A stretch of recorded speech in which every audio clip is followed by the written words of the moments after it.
여기가 그 투자론은 시험 목차가 두 개예요. 하나가 투자론이고 하나가 투자 분석 및 기법인데, 여기서는 부동산 투자에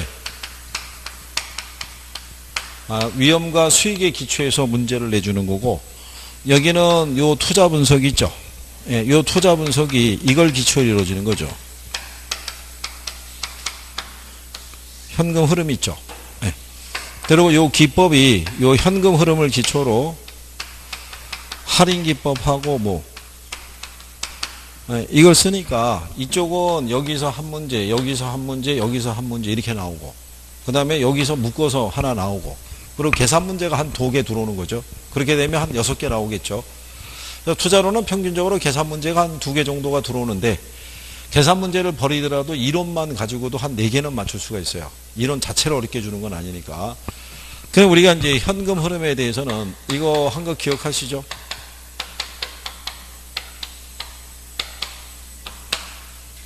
이거 5가지가 현금 흐름이에요. 가능 총소득, 유효 총소득, 순영업소득, 세전, 세후 현금 수지 있죠. 얘네가 현금 흐름이고, 여기서 이제 순서상에 보면은 이제 공실 빼주고, 경비 빼주고, 부채 서비스에 세금 빼주면 되겠죠. 그죠? 이거. 그래서 요 순서는 중요하다고 그랬어요. 그죠? 예, 요건 반드시 숙지가 돼 있어야 돼요. 틀리면 곤란하고. 그 다음에 매각에 대한 거를 계산할 때는요, 매도 가격에서 매도 뭐를 빼요? 그러면 순매도액 나오죠. 여기서 미상환 저당 잔금을 빼면 뭐 나와요? 세전 지분 복귀에. 여기서 무슨 이득세? 자본이득세.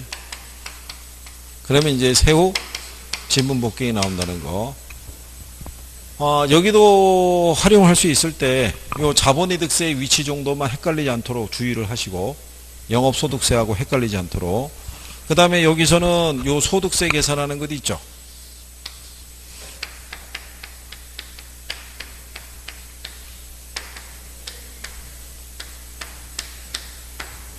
이렇게 돼 있을 때 이것도 넣을 수는 있어요. 근데 얘가 들어오는 거는 이쪽에서 이렇게 계산하거든요. 세대 원감이 되는 거예요. 이렇게 해서. 그러니까 여기 소득세 계산하는 것 정도도 우리가 거기 박스 해놨잖아요. 영업소득세 계산 과정. 그래서 얘는 순영업소득을 기준으로 계산을 하든가, 세전현금 수지를 기준으로 계산하든가, 세금의 크기는 똑같아요. 그죠?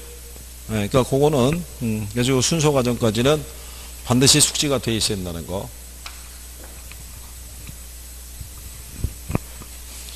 그 다음에 이제 먼저 그 24번에 가면 마지막 박스에 보면 어림셈법이라고 돼 있죠. 네. 자, 우리가 지난번에 이렇게 한 거죠.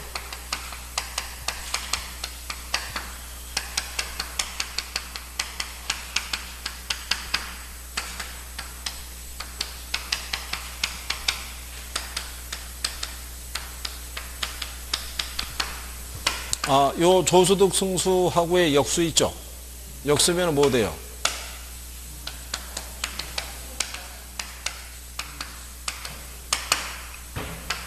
얘하고 역수하면은 종합자본 환원율이 돼요. 이건 지분 배당률이 되고, 여기는 세후 수익률. 그러니까 여기는 요 승수 앞에 있는 애가 분모로 간다고 그랬죠. 그러면 얘네는 무슨 투자해? 얘하고는 역수니까는 거꾸로 얘는 여기가 조소득이고, 여기가 무슨 투자해? 얘도 승수 앞에 있는 애가 분모로 가니까 여기가 순소득이 되고요. 여기가 무슨 투자해? 예, 총투자해. 그럼 얘네는 여기가 순소득이 되고요. 여기가 총투자해. 그럼 얘도 승수 앞에 있는 애가 분모로 가니까 여기가 세전. 그럼 얘네는 무슨 투자해? 지분 투자해. 그러면 여기는 바뀌는 거니까 여기가 세전 들어가고 여기가 뭐가요? 지분 투자해. 그럼 얘도 뭐 마찬가지죠. 여기 세후 들어가고 여기는 무슨 투자해? 지분 투자해. 얘는 여기가 지분이고 여기가 세후 들어가겠죠. 뭐 이렇게 하면은 공식은 8개가 돼요. 8개에서 문제가 그럼 나올 때 많이 쓰는 거는 얘하고요. 얘를 제일 많이 쓰고 작년 시험에는 얘까지 등장했으니까 여기까지는 정리해야 돼요. 그죠? 요거 4개. 그리고 부채 감당률 있죠. 부채 감당률은 공식이 여기 있죠. 요게 부채 감당률이니까 부채 서비스액분의 뭐 순영업소득이니까. 그러니까 그런 식으로 해서 공식에 대한 거를 잘 구별하는 게 필요하죠. 그리고 지난번에 얘기했지만 조소득 승수하고 순소득 승수하고 비교하면 어느 게 커요? 둘 중에 어느 게 커요? 얘가 크겠죠, 얘가. 수익이 작을수록 승수가 커지잖아요. 자, 승수는 큰 게 좋아요, 작은 게 좋아요? 여기 승수가 무슨 의미라고 그랬어요? 이게 회수기간이라고요, 회수기간. 회수기간은 짧은 게 좋다고 그랬잖아요. 짧은 게. 그러니까 세전하고 새우하고 비교하면 어느 게 커요? 새우가 크죠, 새우가. 수익이 작으니까. 무슨 말인지 아시겠어요? 그거를 꼭 이해를 해줘야 되는 거예요. 회수기간은 긴 게 좋다, 짧은 게 좋다. 짧은 게, 여러분이 돈 투자해서 투자한 돈 빨리 회수하는 게 좋을 거 아니에요. 그죠? 그러니까 승수는 작을수록 좋다는 거예요. 수익률은 클수록 좋다는 거 아니에요. 그러면 역수니까 이렇게 물어볼 거 아니에요. 종합자료 환원율이 커진다는 얘기는 자본 회수 기간이 짧아진다는 논리랑 똑같잖아요. 얘 둘이 역수니까 얘가 커지면 얘가 작아질 거 아니에요. 무슨 말인지 아시겠나요? 자, 10억에 1억이면 몇 프로예요? 10억을 1억으로 나누면 얼마? 그럼 얘는 자본 회수 기간이 10년이라는 얘기잖아요. 근데 얘가 10억인데 얘가 2억이면 얘 20%죠. 그러면은 얘가 10억일 때 얘가 2억이니까 얘가 5가 나오잖아요. 그죠? 그러면 얘가 커질수록 얘가 작아지잖아요. 그러면 자본의 시간은 당연히 짧아지죠. 무슨 말인지 아시겠어요? 역수관계니까. 종합자본 환원율이 커진다는 얘기는 이 부동산의 수익이 계속 커진다는 얘기잖아요. 그럼 회수기간이 그만큼 짧아진다는 얘기예요. 무슨 말인지 이해하시겠어요? 네. 그러니까 그 변화까지 내가 구별하고 있는지 확인은 반드시 해줘야 되는 거죠.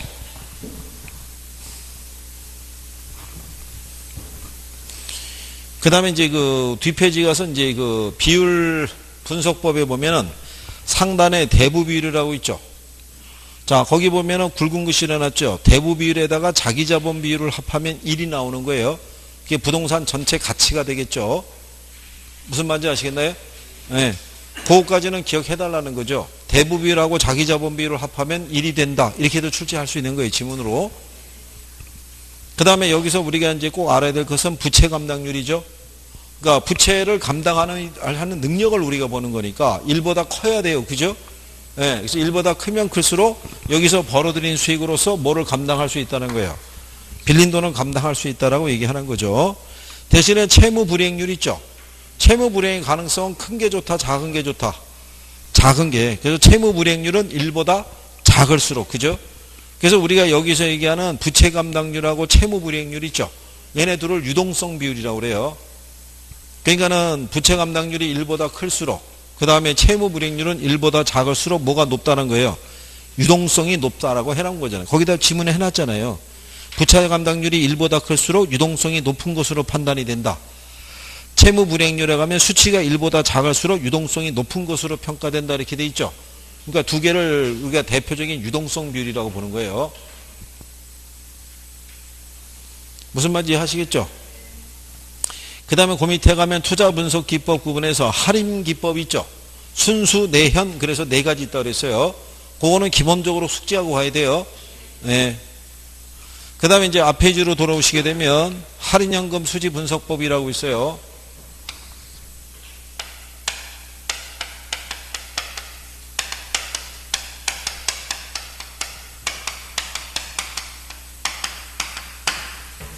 자, 여기서 이 방법은 이 현금 수지는 세후 기초한다고 그랬고요. 그죠? 할인이 들어가 있으니까 얘네 화폐 시간 가치 고려한다 안 한다? 고려한다는 얘기죠. 할인한다는 얘기니까. 그러니까 얘는 여기 들어가는 게 뭐 있어요?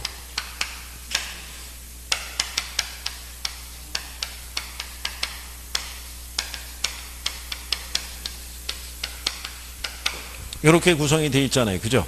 네, 그래서 여기 있는 수량가는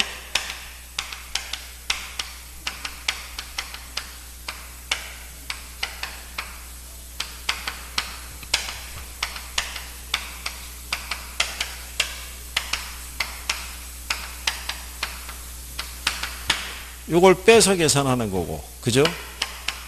얘는 얘를 나눠서 이걸 같게 해준다 그랬죠?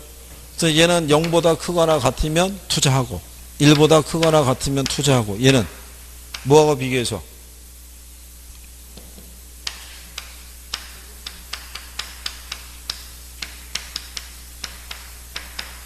그쵸? 여기서 요거 표현을 기억해 달라고 얘기를 했고요. 그 다음에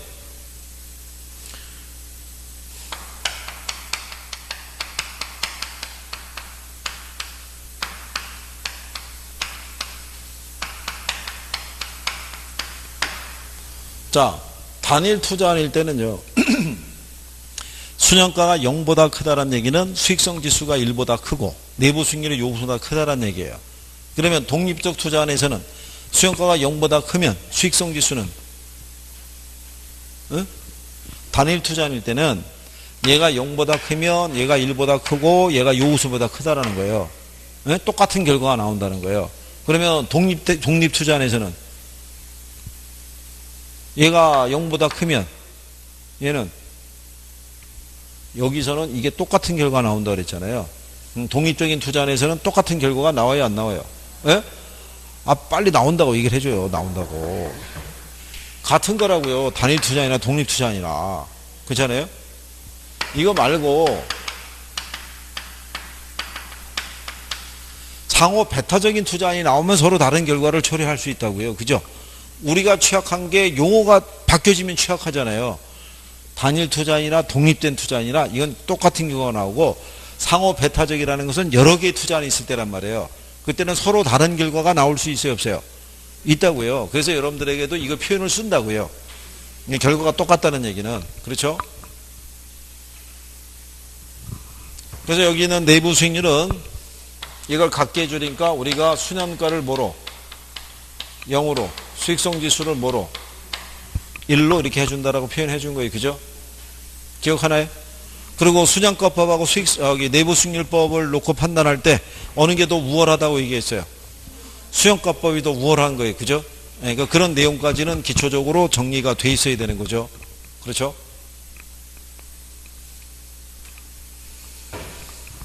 기본적인 것만 알아도 문제를 푸는 거는 나중에 여기 문제 풀 때 되게 허탈할 수도 있어요. 예? 정말 그렇게 많이 했는데 실제 문제 나온 거는 부채 감당률이 1보다 작을수록 채무 불행이, 부채 감당 능력이 우수한 걸로 뭐 이렇게 아주 간단한 걸로도 답을 유도해요. 자, 그래서 잘 해주실 거라고 생각을 하는데, 근데 중요한 거는 언제든지 이론 이렇게 들으면 안 해본 게 아니거든요. 다 해보고 눈에 익고 다 그런 거예요. 그죠? 근데 희한한 건 오지선다로 나와서 답을 찾으라고 그러면 뭐 그냥 애들이 이상해 보인다는 거죠. 그것도 연습이 되면 이제 괜찮아요. 많이 되면. 그리고 고생을 한 것만큼 시험장에서 그거는 점수로 나와요. 그렇죠?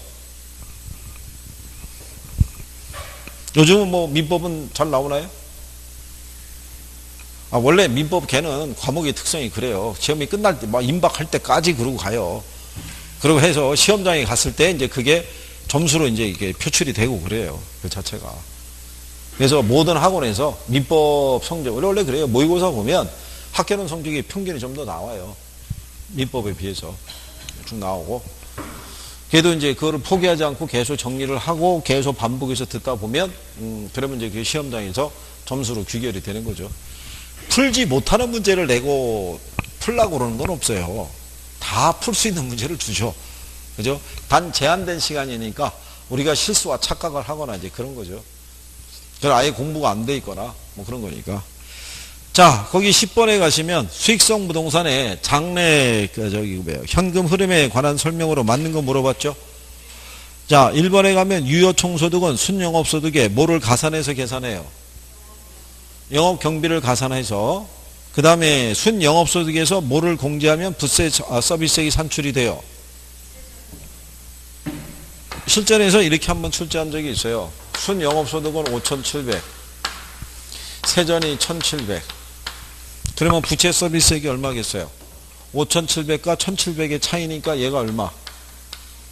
네, 이렇게 주는 거죠. 그러니까 순영업소득에서 세전현금수지 공제하면 뭘 구할 수 있다?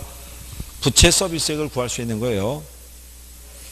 자, 세전현금수지에 대체충당금과 대출금에 뭐를 더하고 감가상각비를 공제하면 과세대상 소득이 산출이 돼요. 원금 상환액이 되는 거예요. 그 다음에 세전현금수지에서 세후현금수지를 공제하면 뭐가 산출이 돼요? 영업소득세가 산출이 되죠. 그 다음에 순영업소득에서 부채 서비스액을 차감해서 계산하는 거는 여기 있잖아요. 세전. 순영업소득에서 부채 서비스액을 차감하면 뭐가 나와요? 세전현금수지가 나오겠죠. 그죠? 자, 가능총소득에서 공실 및 회수 불가능 임대수익을 제하고 기타 소득을 합하면 뭐가 나와요? 그렇죠. 유효총소득이 나오죠. 그러니까 이게 밑에서 위로 올라가든 위에서 내려오든 아니면 두 개의 차이를 물어보든지 간에 숙달만 돼 있으면 돼요. 그죠? 근데 이게 나중에 하다 보면 생각이 언뜻 안 날 때가 있는 거죠. 그래서 좀 일찍 가면 이제 하나 적어 놓으라는 얘기죠. 혹시 모르니까. 계산 중이고 이제 한번 대입 한번 해보는 거고요. 그 다음에 11번에 가면 부동산 투자 의사결정에 관한 설명으로 오는 걸 물어봤을 때 수익성 지수법이나 수년제 가치법은 화폐 시간 가치를 고려한다 안 한다? 고려하는 방법이죠. 할인기법이 들어가니까 순수내연. 그죠? 단순 회수기한법이나 회계적 잉여법은 화폐 시간 가치를 고려한다 안 한다? 얘는 안 한다는 얘기예요. 그 다음에 요구 수익률이 내부 수익률보다 작을 때 투자를 채택해요, 기각해요? 채택하겠죠. 아까 우리가 해본 거잖아요. 그죠? 실전에서 이런 지문이 틀리게 나오면 바로바로 이게 딱 선택할 수 있어야 되는 거예요. 4번에 일반적으로 어느 게 더 투자 증거로 선호돼요? 수령가법이. 자, 투자로부터 기대되는 유입의 현재 가치와 유출의 현재 가치를 갖게 하는 할인율은 내부 수익률. 자, 장래 기대되는 세후소득의 현재 가치 합과 투자 비용으로 지출한 지분의 현재 가치를 합을 비교하는 방법은 순현가법이죠. 유입의 현가를 유출의 현가로 나눈 것으로 투자 안의 상대적 수익성을 나타내는 것은 수익성 지수가 되겠죠. 내부 수익률이 요구 수익률보다 어떨 때 투자 가치가 없다고 할 수 있어요? 작을 때. 내부 수익률은 수익성 지수를 뭐로 한다? 그렇죠. 1로 하는 할인율이죠. 독립된 투자를 평가할 때 순현가법과 수익성지수법 그리고 내부 수익률법에 의한 투자 의사는 항상 같은 결과를 가져다 준다 이런 얘기죠. 그래서 아까 여기다 적어놓은 거예요. 단일 투자인이나 독립 투자인이나 같은 논리라고요. 무슨 말인지 아시겠죠? 자, 투자 금액이 동일하고요. 수년제 가치가 모두 0보다 큰 두 개의 투자안을 비교 선택할 경우에 부의 극대화의 원칙에 따르면 수년가가 큰 걸 선택해요? 작은 걸 선택해요? 그렇죠. 큰 거 선택하면 돼요. 무슨 말인지 아시겠나요? 복수에 투자할 때는 큰 걸 선택하면 되는 거예요. 자, 12번에 가면 어림셈법과 재무비율에 관한 설명 중에서 올바른 거 물어봤죠.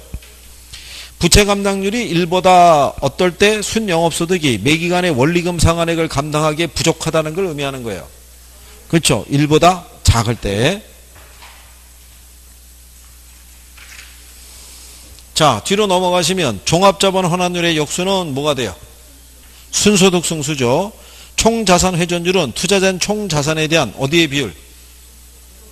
조소득의 비율인 거예요. 대부 비율이 높을수록 투자의 레버리지 효과는 커진다, 작아진다? 빌린 돈이 많으면 레버리지 효과는 커지는 거예요. 대신에 금융 위험도 커지는 거죠. 빌린 돈이 많으니까. 무슨 말인지 아시겠나요? 채무불이익률은 뭐가 영업경비하고 부채 서비스액을 감당할 수 있는 능력이 있는가를 측정하는 거예요. 유효총소득이죠. 어림셈법 중에서 순소득 승수법의 경우 승수값이 클수록 자본의 시간이 길어지는 거죠. 그죠? 자, 동일한 투자의 경우 일반적으로 어느 게 커요?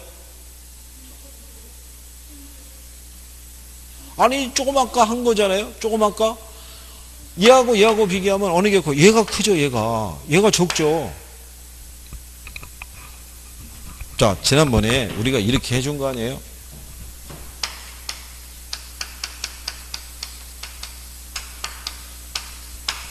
총투자액이 10억일 때 가능 총소득이 2억이에요. 근데 공실이 10%래요. 그러면 얘 2천을 빼줘요. 그러면 유효 총소득이 1억 8천 나오잖아요. 그쵸? 그때 경비가 만약에 8천이라 그러면 여기 있는 요 순영업소득 있죠? 얘가 얼마 나오겠어요? 1억 나올 거 아니에요. 그죠? 여기서부터 공실하고 경비는 빼야지 얘가 나올 거 아니에요. 그럼 얘가 당연히 일반적으로 수익이 작잖아요. 그러면 총투자액이 10억일 때, 그죠? 여기 있는 가능 총소득 하게 되면은 얘는 이게 얼마예요? 2억이잖아요. 그럼 여기 2억이면 얘 얼마 나와요? 조소득 승수는 5가 나올 거 아니에요. 근데 순소득 승수는 얘가 10억일 때 얘가 1억이잖아요. 그쵸? 그럼 얘는 얼마 나와요? 그러면 일반적인 조건이 같다 그러면은 어느 게 항상 커요? 순소득 승수가 크죠. 그렇잖아요. 무슨 말인지 아시겠나요? 그러니까 동일한 투자의 경우 일반적으로 뭐가 크다?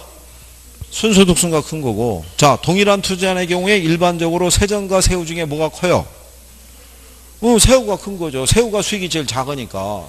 세금까지 공제한 거니까. 무슨 말인지 이해하시겠어요? 네? 여기까지 이렇게 쭉 올 때 무리 없이, 그죠? 아, 무슨 말이야 이런 것들이 쭉 해서 답을 이렇게 체킹할 수 있으면은 어느 정도로 문제를 맞출 수 있는 단초는 돼 있는 거예요. 무슨 말인지 아시겠나요? 그게 안 돼 있으면 여러 가지가 지금 정리도 안 돼 있고 힘든 거라고요. 그렇죠?